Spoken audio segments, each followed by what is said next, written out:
la doctora Núria Radó. Ella és llicenciada en Biologia per la Universitat Pompeu Fabra, és doctorada en Biomedicina per la Universitat també Pompeu Fabra i màster en Comunicació Científica per l'Imperial College de Londres. Ha centrat la seva carrera al voltant de les polítiques públiques de recerca i salut i fa tasques d'avaluació i de gestió. Ens farà una conferència sobre els nous rols dels professors en l'era de la IA. Núria, em sembla que pots entrar directament compartint pantalla d'això. Moltes gràcies per la teva assistència. Gràcies. Deixeu-me que comparteixi pantalla i comprovar que es veu bé. Sí, oi? Així el veieu bé? Sí? Hauries de posar-la en presentació, si pot ser, Núria. PowerPoint de presentació. Un moment, disculpa.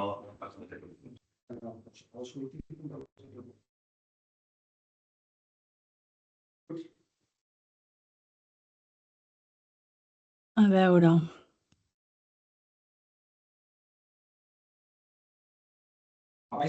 Normalment, a baix del PowerPoint tens una pantalla... Sí, jo el tinc en presentació. Tu tens en presentació? Sí. Abans ha passat amb l'Albert, ha passat que triat tu aquí pots sentir una mica en algun moment. Jo el tinc en presentació, no sé si vosaltres el veieu bé o no.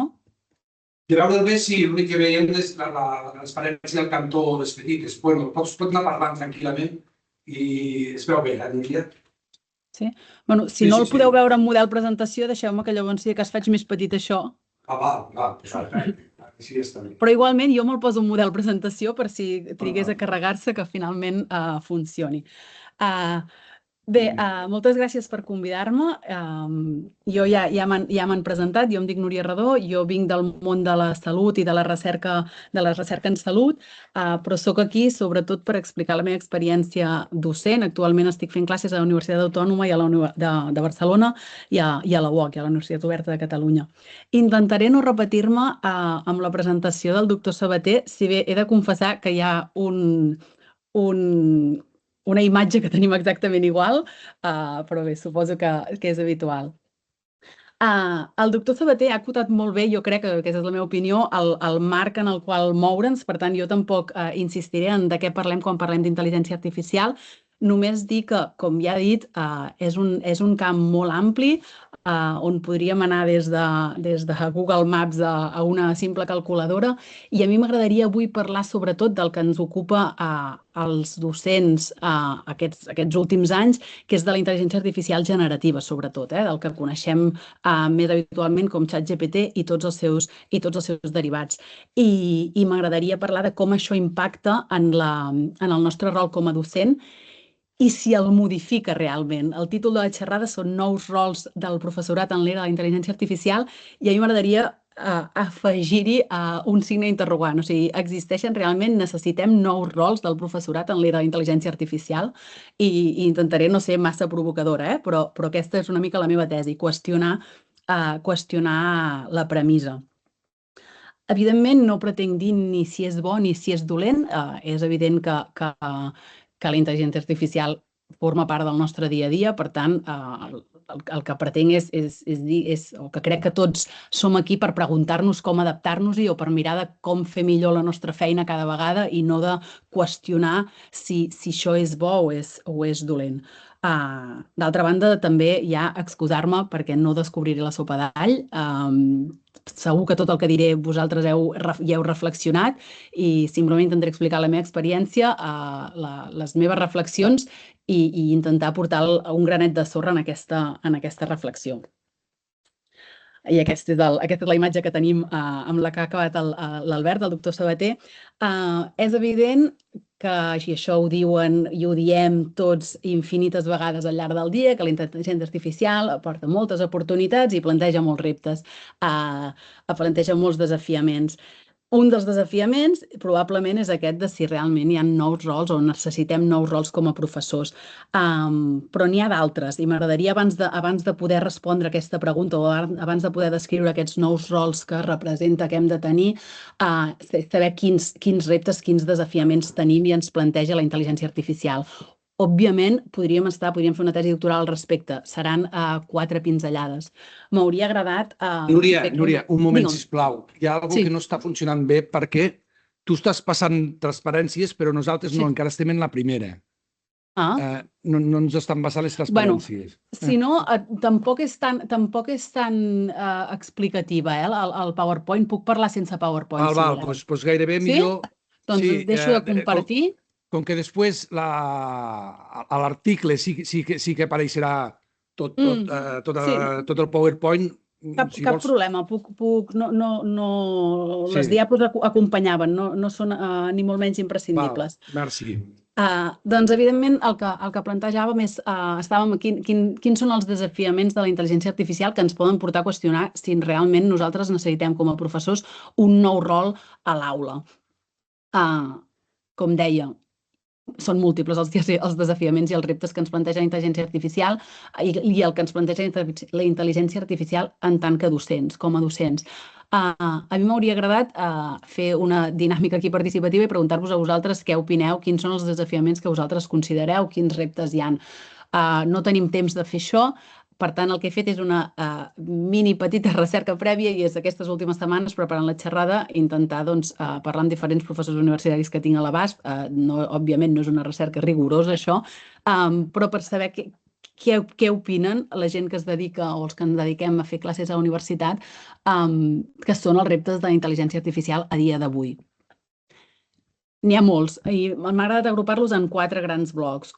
El primer i el que sempre sortia com a principal és que ens canvia la feina, o sigui, el títol de xerrada, la redefinició del rol del docent, de les tasques docents. I és veritat que la intel·ligència artificial, com altres coses, no només, posa en qüestió el model tradicional de la transmissió magistral del coneixement. Posa en entredit o posa en pregunta, en qüestió, si realment les classes magistrals, si realment la imatge d'una persona que en sap transmetent unidireccionalment el seu coneixement a unes altres persones que no en saben, realment si això encara pot funcionar per garantir l'aprenentatge. A mi m'agradaria pensar que això no és una pregunta d'ara. Jo vaig acabar la carrera fa 15 anys i ja durant la carrera fèiem el que coneixíem com a ABPs, aprenentatge basat en problemes, en què no hi havia classes magistrals, sinó que els professors ens oferien problemes que nosaltres havíem de respondre amb la seva guia, però no amb el seu coneixement. Per tant, poso en qüestió si realment aquest és un repte que tenim, sens dubte, és un repte derivat únicament de la intel·ligència artificial que fem servir tots actualment, i això m'agradaria posar-ho més en entredit. Però sí que és cert que hi ha una incertesa professional i una necessitat de reconfigurar la pròpia identitat com a docent amb la intel·ligència artificial. Realment el que hem fet fins ara segueix servint? I això és una pregunta que ens fem. L'altre gran bloc de desafiaments que genera la intel·ligència artificial és l'avaluació. O sigui, cal replantejar o tenim la necessitat de replantejar-nos l'avaluació dels coneixements dels estudiants, dels alumnes que tenim.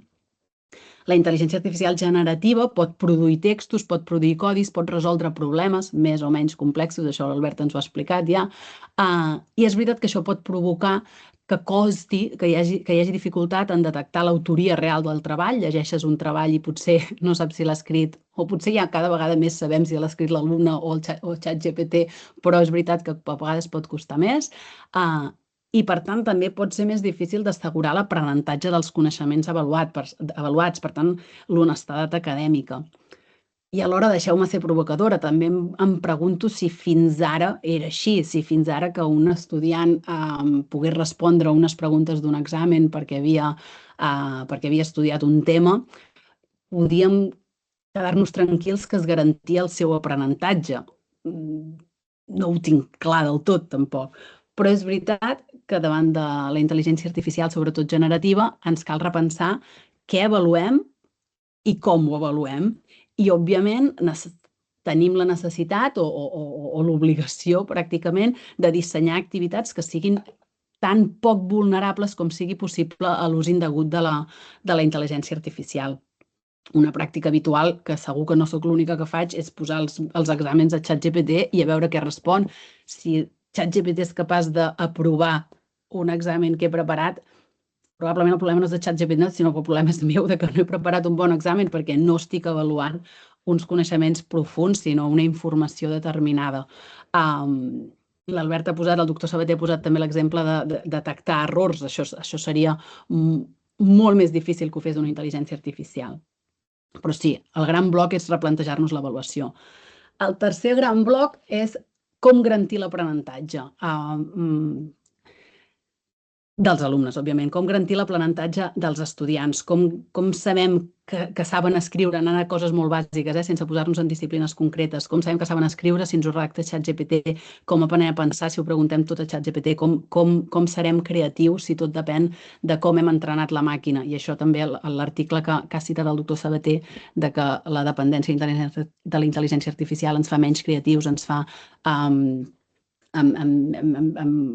he dit molt apuntat, un moment, menys creatius, amb menys esperit crític, menys cultura de l'esforç. També, i tornem a ser provocadors, crec que també és un repte que teníem fins ara, garantir l'aprenentatge dels nostres estudiants. Això no és un repte que hagi aparegut ara amb la intel·ligència artificial.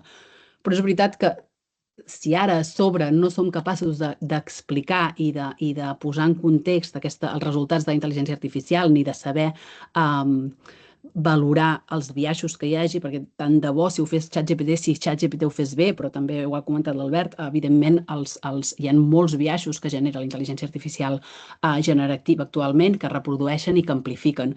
Per tant, això també s'ha de poder detectar, hem de poder detectar-ho, hem de poder detectar possibles discriminacions i hem de poder sempre tenir present les limitacions d'aquests models i transmetre-ho això, òbviament, als estudiants.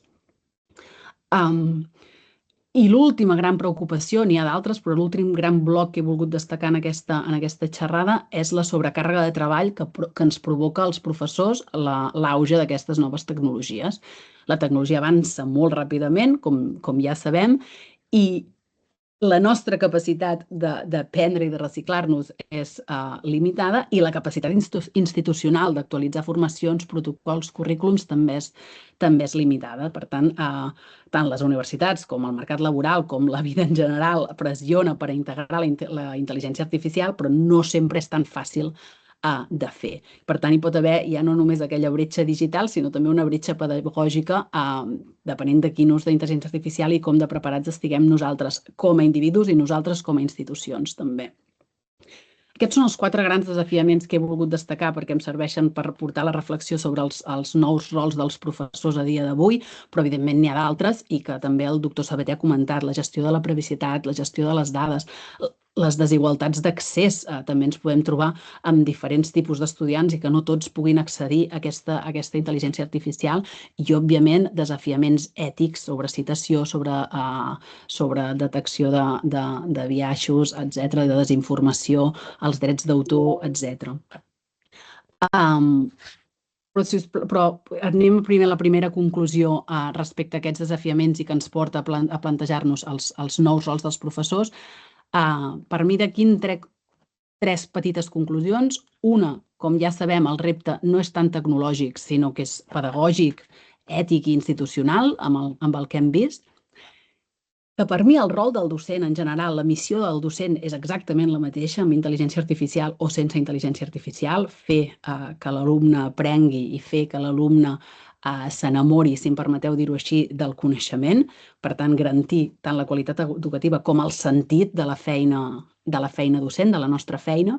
I la tercera conclusió, que és òbvia, però per mi és la més rellevant, que és que aquí el que ha canviat simplement és el context. No canvia la nostra missió, no canvia el nostre rol, però sí que canvia el tauler d'escacs. Per tant, òbviament ens hi hem d'adaptar. I, per tant, haurem de canviar les coses que fem i potser haurem de citar Gato Pardo, haurem de fer que tot canviï perquè tot segueixi igual. I aquí, en aquest plantejament, llavors sí que em pregunto jo, doncs potser no canvia la missió, potser no canvia el rol, però sí que és veritat que si hem de canviar nosaltres, doncs com hem de canviar i com podem fer servir també la intel·ligència artificial com a aliada que ens permeti aprofundir en el rol original del professor, en el rol original del docent, en la nostra missió, que és que els alumnes, com ja he dit, aprenguin i s'enamorin del coneixement. I a mi m'agradaria destacar, altra vegada, n'hi ha moltes de noves tasques, de nous rols que nosaltres com a professors hem de fer ara i que potser fa 10 anys havíem de fer diferent. Però a mi m'agradaria destacar-ne 3 que ens permet fer servir la intel·ligència artificial com a aliada, com a recurs, com a eina. Un és facilitar l'aprenentatge de manera personalitzada. Altra vegada, em repeteixo i em seguiré repetint, això no és nou. La intel·ligència artificial ens ajuda, però crec que la missió del professor ha estat sempre que l'alumne aprengui i que l'alumne aprengui de manera personalitzada perquè cada alumne té unes necessitats diferents. L'altre és inspirar el pensament crític i això lliga molt també amb el que ha comentat el doctor Sabater abans de quines són les limitacions de la intel·ligència artificial i quins són els perills de la intel·ligència artificial, que és que anem cada vegada disminuint el nostre pensament crític. Per tant, una de les nostres missions és inspirar el pensament crític. I tornem-hi, tampoc per mi és un nou rol, però és veritat que és una cosa en què hi hem de fer molt d'èmfasi i potser abans ens pensàvem que ja la treballàvem o ja la treballàvem de manera indirecta i ara potser hi hem de posar una mica més el focus. I el tercer gran objectiu, gran rol que tenim, gran tasca que tenim, que podem fer servir la intel·ligència artificial per afavorir-lo, és crear experiències d'aprenentatge, o sigui, centrar-nos en la vessant més emocional, més inspiradora de la docència. I deixeu-me anar aquests 3 un per un. El primer, personalitzar l'aprenentatge. Com ja he dit, en realitat això és el que s'ha fet sempre o que s'hauria de fer sempre o que hem reclamat ràtios, etc., per poder fer sempre. I ara la intel·ligència artificial et permet o posa encara més de manifest la necessitat que el professor deixi de ser un altaveu, deixi de ser un micròfon i passi a ser un mentor que tingui en compte totes les necessitats dels alumnes i totes les pròpies dificultats que pugui tenir i l'acompanyi, el guiï i capaciti aquest estudiant. I com podem fer servir la intel·ligència artificial amb això? La podem fer servir, òbviament, tant adaptant materials, activitats diferents per cada estudiant, i alhora detectant patrons, cada estudiant on comet els errors, si hi ha certs patrons, si no hi són, i interpretar les dades amb això. Evidentment, fer que l'experiència educativa sigui eficaç, sigui eficient, no podrà dependre de la intel·ligència artificial, com a mínim no a dia d'avui, sinó sempre del professor. El segon gran bloc, que és el de facilitar el pensament crític o inspirar el pensament crític, mai com ara s'ha vist la diferència entre les dades, la informació i el coneixement. I això ho lligo amb el que dèiem abans de repensar l'avaluació. A vegades nosaltres, potser fa 5 anys, nosaltres estàvem avaluant les dades o la informació que tenien els estudiants i no estàvem avaluant tampoc el coneixement. Ara el problema és que si seguim avaluant la informació, ens podem trobar amb el risc que no estiguem avaluant l'alumne, sinó la capacitat de l'alumne per buscar aquesta informació a algun altre lloc. I ens veiem amb la necessitat d'avaluar quin és el coneixement, quin és el pensament crític, quina és la saviesa de l'estudiant, la seva capacitat de reflexió. En realitat, per mi, crec que ja era un objectiu anterior a la intel·ligència artificial, però la intel·ligència artificial ens serveix d'excusa per parar-nos i pensar si realment estem avaluant el que volem avaluar dels estudiants i poder saber quan estem avaluant la informació, quan estem avaluant el saber, quan estem avaluant la informació o el coneixement, les dades o la interpretació d'aquestes dades. Evidentment, la missió del professor no és nou, ha de ser fomentar la reflexió profunda i l'esperit crític i, òbviament, més a la universitat. Per tant, nosaltres, com a docents, hem de primer ensenyar, com ha comentat el doctor Sabater, totes les limitacions, tots els perills, no en una vessant negativa, però totes les coses que hem de tenir en compte a l'hora de treballar amb la intel·ligència artificial i hem de fer que la nostra feina no acabi en la transmissió de coneixements, en la transmissió d'informació, sinó aportar-hi el valor afegit de promoure la reflexió, promoure el debat, promoure el pensament crític dels nostres estudiants i avaluar-nos en tant això i no tant en la seva capacitat de tenir informació i d'aconseguir informació. I l'últim gran tasca del docent en aquesta era intel·ligència artificial, que ja ho era abans, però que ara amb la intel·ligència artificial es posa més de manifest, per mi, i no vull semblar romàntica o excessivament romàntica, però és la que va vinculada en crear experiències d'aprenentatge, en deixar petjada als estudiants, en enamorar-nos o fer que s'enamorin del saber, del coneixement i de l'aprenentatge. Això a dia d'avui no ho pot fer la intel·ligència artificial. La intel·ligència artificial ens pot deslliurar de certes tasques mínimament feixugues, com pot ser adaptar materials, crear vídeos, fer simulacions, etc. Però l'amor pel coneixement ha de ser, no és un nou rol del professor, però ha de ser un rol del professor. Evidentment no vull semblar naïf i ara la diàpo que venia ara era bastant repetitiva del que ha comentat el doctor Sabater a la seva presentació. La intel·ligència artificial a dia d'avui i per molt temps encara té molts límits, hi ha molts límits, hi ha moltes deficiències o qüestionaments ètics, qüestionaments de biaixos, de rigorositat. Per tant, tot això sempre s'ha de tenir òbviament a l'ordre del dia i sempre s'ha de preveure. I és simplement saber-ho, i hem d'aprendre a treballar amb això sense prohibir-la, ni per nosaltres ni pels estudiants.